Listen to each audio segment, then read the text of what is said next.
I'm at Broadway and 8th Street here in Kansas City, and behind me is just an amazing building. I'm going to show you a couple right across the street from each other. I'm about a half a mile right to the south of the Missouri River, a grand river that runs for thousands of miles, and I want you to see this building.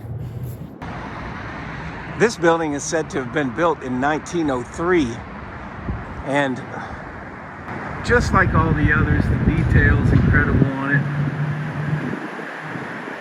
It just doesn't make sense with that timeline. What I want to show you, a couple amazing things are, we have the windows down low, and we have to step up about almost 6 feet to get to the base floor of this building, while at ground level, the floors are below the ground with those windows right there, and you can see how far down you have to go to get to a base level. That would be well under the ground. So let's go ahead and do the climb up with the iron steps that I'm sure were put here in 1903. The amazing thing about this building is that it's the same construction of the one I did a video on down the street, in which those poles that support the entire next floor are made from concrete and or brick and not steel at all. And then the floors are not I-beams at all, but they're wood beams. And at Kansas at that time, there was very little wood in this part. West of here, there was basically none, and they made fence posts out of concrete and limestone because there was absolutely no wood. But there certainly wasn't any like this on this scale of these massive beams that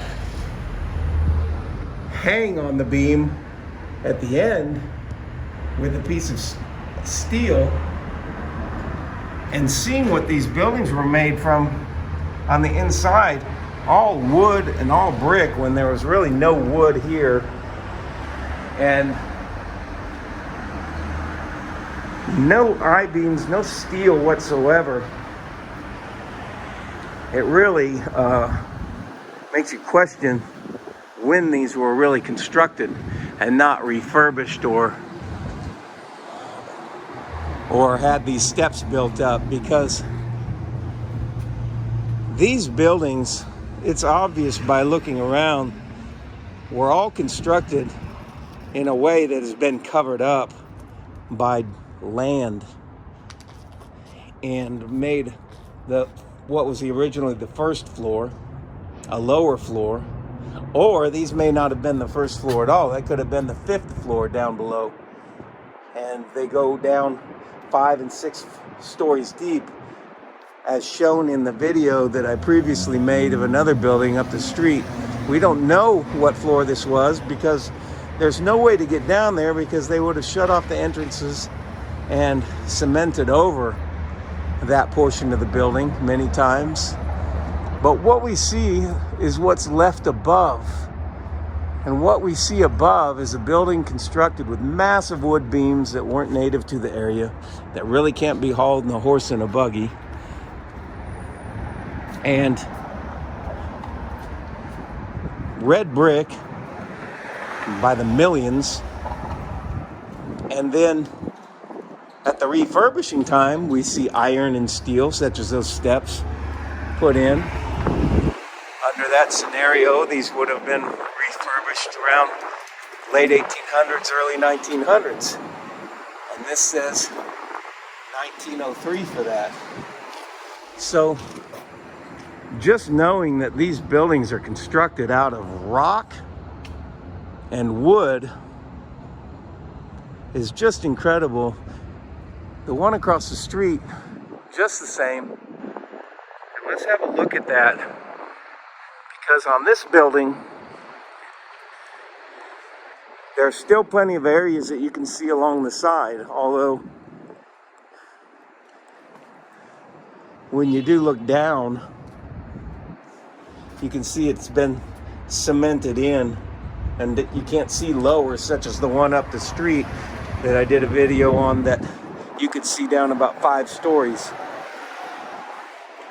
But these, you can only see this deep, but you can at least see what the building's constructed out of, which is very clearly red brick. And this brownish color has been put on as a facade. And the brick pattern on this building, again, is a long brick, a short, a long, a short, a long, short. Then we, the next row up, have long, long, long, long. Same here, same here, same here, same here. So that's 5 rows of regular spacing, and then long, short, long, short, long, short, and then 1, 2, 3, 4, 5, and then long, short, long, short. So there's 5 in between the long and short, all the way up. And you see how on the end, even while they're doing that pattern, it comes to the end and there's a long, a short, a long, a short, a long, a short. So it's like a puzzle. And until you stop and look at this and realize that they built the entire building all the way up in the same manner, you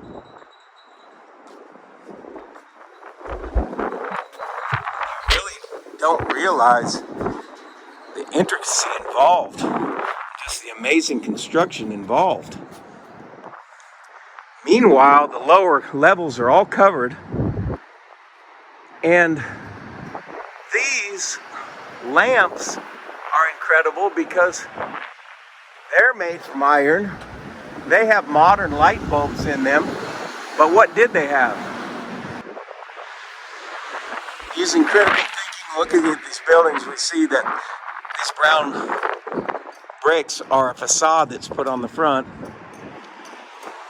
and red brick is underneath, and the red brick held a charge and gathered power,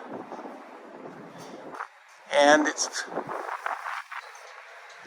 a scenario and very possible that they gathered electricity in the same way people can gather static electricity, stored it, ran on a technology that's no longer used, and were built in a glorious time in which we're told was the Dark Ages, but in fact it would have been the Light Ages. And at the end of that period, all this stuff would have had to have been hidden, because at the end of that period, a great cataclysmic event happened, which has been termed by many the Mudflood, and covered up all the many levels of buildings and things all across not only this area but all over the world, which these pipes are a remnant of the evidence. And of course, you look down and it's cemented up right there, also known as covered up. This facade that's been put on the outside, although attractive in color, is not accurate on these buildings, because when we go around the edge or we look at other portions of the building, we can see very clearly that this building is constructed of red brick. And why is that? Well, again, the red brick is used for a purpose. Now, these stairs, after this event took place, were necessary to be put in to get to the ground level, the so-called new ground level, and moved back from what was the arch entrance on these buildings. And when we look inside, this has now become a museum. We once again see those columns and the wood beams on the ceiling and the wood floors that the entire building's constructed of. But this building, to get to the floor, actually takes another step up, if you can see that, to get to the actual level. So the actual level of the ground floor is about right here. And if we step back and see how high that is, that's above the bottom of that lamp, about 8 feet high, to get even to a ground level on this building. And that is amazing, and every building here is like that in this historic district of Kansas City. Of course, that's another one across the street. And these things are food for thought. Post your comments below and like and subscribe. And I'll see you in the next video.